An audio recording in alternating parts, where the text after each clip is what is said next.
Samuel, on the issue of solutions, right?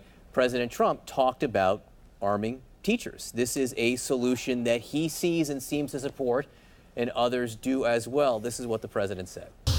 This would only be obviously for people that are very adept at handling a gun. And it would be, it's called concealed carry, where a teacher would have a concealed gun on them. They'd go for special training, and they would be there, and you would no longer have a gun-free zone. Gun-free zone to a maniac, because they're all cowards. A gun-free zone is let's go in and let's attack, because bullets aren't coming back at us. How would you feel about teachers carrying guns at your school when you go back next week? I don't know if I'm going to be going back next week, but on that topic, teachers get emotional too, and to arm any teacher, they're there to teach. They're not supposed to be there to protect us and have to worry about if they're going to have to shoot a kid that day. There should be people there for that. I spoke with a teacher who was there in that room with me, and she's been teaching for 19 years. And she said if one day she came to work and they said, all right, we're going to start arming you guys with firearms, she would quit. It's teachers and 19-year-olds are still people. And everyone's different. There's no way to, you just can't arm every single teacher. The president suggested that it would be only teachers who go through certain training. And I want to ask Mark about the same issue, but I don't want to let something you said pass right there. You're not going to go back to school next week? Why not?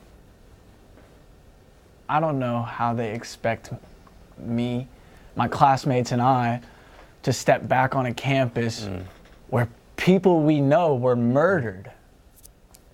Like, they're going to fence off the freshman building or tear it down or whatever.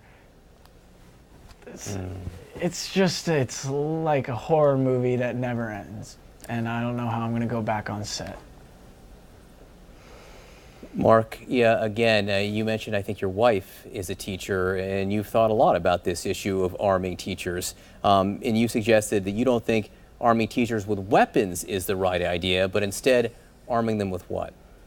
Arming them with the tools to recognize somebody who's at risk of hurting themselves or somebody else, and then intervening and getting them to the help that they need before they pick up a gun or any weapon to hurt themselves or hurt somebody else.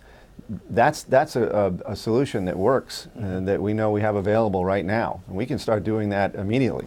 We know that it works. We've already stopped school shootings with students who have been trained, who have followed that model and prevented a shooting before it happened. So it's absolutely doable. We're ready to go. You know, Sam, one of the things that you seem to suggest is that an 18-year-old shouldn't be able to buy an AR-15. And in fact, look, if you listen to the president, he seems receptive to the idea of maybe raising that age limit to 21. The president might be willing to go there, at least tonight he is. The NRA put out a statement, though, over the last hour where they said no, they're not in favor of it. Is this something you will push the president on? Well, when I say an 18-year-old shouldn't be able to, that was a direct reference to myself.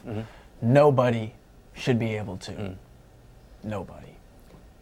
Mark, you've been listening, you know, I think to Sam next to you, I think work through a lot of these things that you worked through 5 years ago.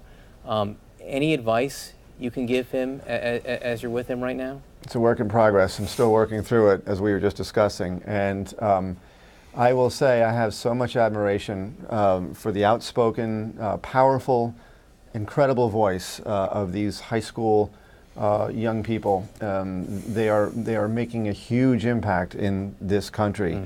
They are not going to put up with this, and they are going to get some results. And I'm going to be here to support you, and I'm going to offer you the same advice that my dear friend Vice President Joe Biden offered to us, which was go home, take care of yourself. You know, this is a long, hard road, and please don't, you know, just take care of yourself.